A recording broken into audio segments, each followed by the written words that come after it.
Welcome back to Kanika's Corner, and as you can see, I am able to sit down fairly comfortably. I am doing much better from where I was in the last video, and I was in the throes of chikungunya. And I'm very happy and grateful for all the wishes that all of you sent our way. We're doing much better. I'm about 70% recovered and I can see the light at the end of the tunnel. So like I mentioned in the previous video, joint family was what helped us recover and put us on this path. So I am here to talk about how joint families work, what some of the advantages and disadvantages are, and how can you get married into a joint family and how do you adjust and settle down into that. In this video, we also have a couple of special guests, my brother and sister-in-law Siddharth and Janani, and my good friend Rakshita. So all of them will be talking about their experiences too. I spent a large part of my childhood in Dubai and Muscat, and while it was mainly the four of us, my parents, my brother and sister, we had always one set of grandparents with us or a lot of aunts and uncles with us, and therefore it always felt like we were more than the four of us. We were 6, 8 and absolutely great fun. So I consider that a joint family too. It never felt like we didn't have time alone as a unit of the four of us. My parents would organize for little holidays or little trips that we would go on. We would go to meet relatives or, meet friends. But somehow that feeling of, this unit is a nicely bonded one came about, So it is possible for that little nuclear family unit to also be built amongst a big joint family one. A huge plus of living in a joint family is that we've always had someone to come back home to, regardless of whether we were in Dubai or Bangalore. That feeling of having someone to talk to as soon as you come back and be there to listen to our stories is amazing, and I don't think you can get it anywhere else. Of course, the other side of having so many people around you all the time is that you get that many opinions and views on the things that you're doing.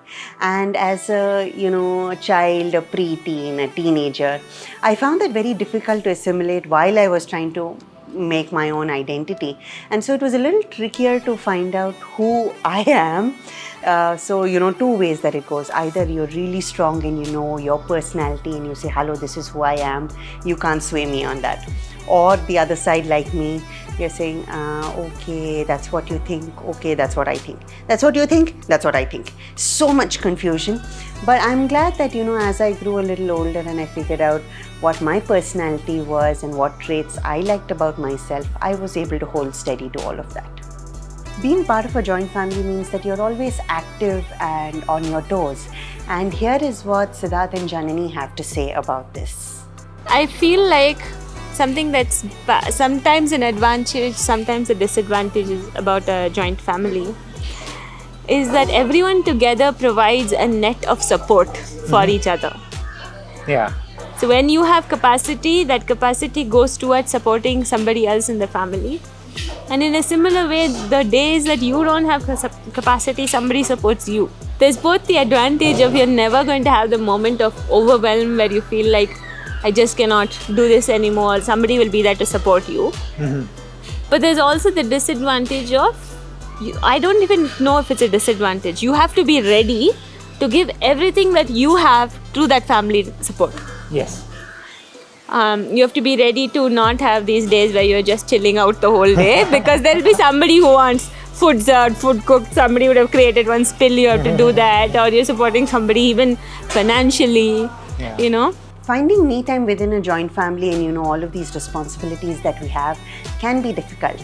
But I guess one of my things that I learned was to appreciate whatever little time I got and to thoroughly enjoy that time.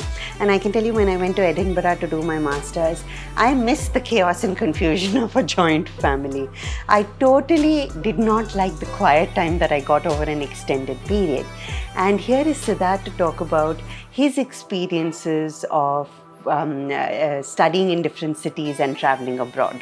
For me, wherever I've gone in life, the same joint family idea and culture that I grew up with has sort of manifested itself in communities wherever I've been, whether it was in undergrad, in college, or during my PhD in the various communities I was organizing with. So I feel like that same spirit, growing up in a joint family, sort of trained us very well for it. And when I met Janani also, she's also from a large family, and we both are from the segments of the family that are always working in any event and always organizing any event. So we gelled really well, and whenever we went to any family events, we were like, okay, fine, this part like fit in. Or even not even family events, even for our friends' weddings, we've done the same thing. I wouldn't trade it for anything else. I think it's been great. It's been a foundation of who I am. It's a foundation of how these children are growing up as well. When my husband and I got engaged in January 2014, we both came from joint families, so we had this mutual idea that we wanted to live with one of our parents. I lived in a very unusual situation where we lived with my maternal grandparents, and my paternal grandmother would come visit us and stay with us for some time. So naturally, when the topic came up between my husband and I said, why don't you shift in here? So after some thinking and discussion, we decided to go down the usual popular route, and I moved in with my in-laws and brother-in-law, and it's been a beautiful relationship. Rakshita explains how her connection with her in-laws developed and what a beautiful thing it developed into. Hi, I'm Rakshita, and this is Sanvi. This is Sanvi and this is Tanvi, my two beautiful daughters. So I've known Kanika for more than 18 years now. So I have a beautiful bond because Kanika also from a joint family and I also belong to a joint family. I was brought up in a joint family, married to a joint family. So with a lot of people around, friends, cousins, aunts, uncles and grandparents especially. So after marriage, when I came into my in-laws' place, I had my brother-in-law with me and my husband's cousins also who stayed like a floor below my house. So we used to have a lot of fun. The most amount of fun we used to have at night when we finished dinner and go for our walks and ice creams and games that we used to have fun with. Getting used to living with a partner itself takes adjustment. And it took a little bit more for me to get used to living with my in-laws. All of us have different personalities, different things that we like, from the food to the way we talk to the way we sit. It's all a matter of time. And I've got to say, it took me about 3 years to settle down with them. And considering that we are getting ready to celebrate our 10th wedding anniversary, 3 years is not that long. Just give ourselves time, be patient about the process, learn to listen to what the other person says. And I think those are key things to making the relationship successful when you move into a joint family. Very, very different from having grown up with a joint family. Because when you grow up with all of these family members, you're comfortable with them. You know things about them intrinsically. But when you move into a joint family, there are so many dynamics to learn and so many things to get used to that just give ourselves time and, enjoy the process. Love the fact that, we have a whole new family here who is there to take care of us, who we can depend upon and just have lots of fun with. So when I was living with my parents and grandparents, finding me time was a challenge for me. When my husband and I got married, finding us time was also a challenge. And we had one stint where we worked in a similar place, in a similar direction. So we used to travel together.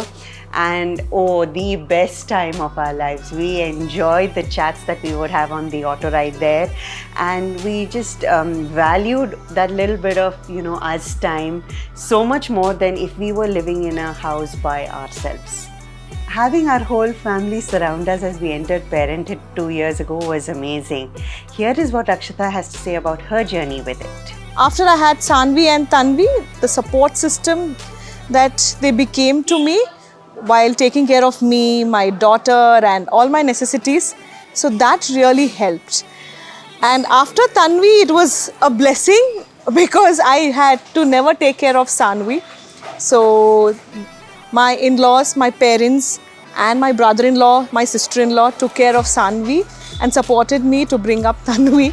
So now I've moved out, but still I feel the importance of joint family in the upbringing of kids, that every weekend they have to meet their grandparents. So they stay over for a day or two with their grandparents and, you know, enjoy with them. Maybe not play much nowadays, but more of a chit chat and, you know, give them an update of their school, their activities and what they do in their classes and their extracurriculars that they do, and how about they spend their time, and sit with my mother-in-law, draw. It's a beautiful setup. When we all meet, 9 of us, it's like a bliss. We just sit, we chit chat for hours together. There are always multiple ammas and appas and mamas and mommies, and so they're used to that, and that feeling of connection extends beyond the family to everyone around us. The security mamas in our apartment, everyone just falls into that same web, and so it's lovely. It's been so much fun to see all the generations interact with each other, with my daughter, with my grandparents, my in-laws, everyone. But you know, there is also the other side where there are so many people that if there is something that I do to discipline my daughter, there are others who may say something different which may negate what I'm doing. And being a child, she senses, you know, oh, who's going to give her what, and will automatically turn towards them. So yes, you know, that is a sort of the other side of having joint families around, that you've got to learn how to negotiate all of these things. And all it means is that you need to have a conversation with them at a point when that person is also comfortable, is free to talk about it. Help them understand your viewpoints, you listen to their viewpoints, and then you have a mutual agreement on, okay, this is the way that we would like to go with this child. That's all it is.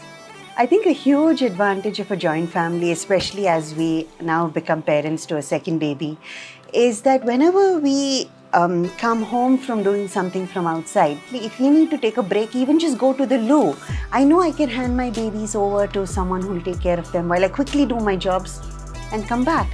That would have been significantly more difficult if we were just a nuclear family. So in a nutshell, while there are many challenges of living within a joint family, I wouldn't trade living with my Jing Bang lot for anything else. It has been absolutely worth it living in a joint family, getting married into a joint family, and hopefully living with joint family-ness for the rest of my life. Joint family ki jai! Thank you for watching, and please subscribe.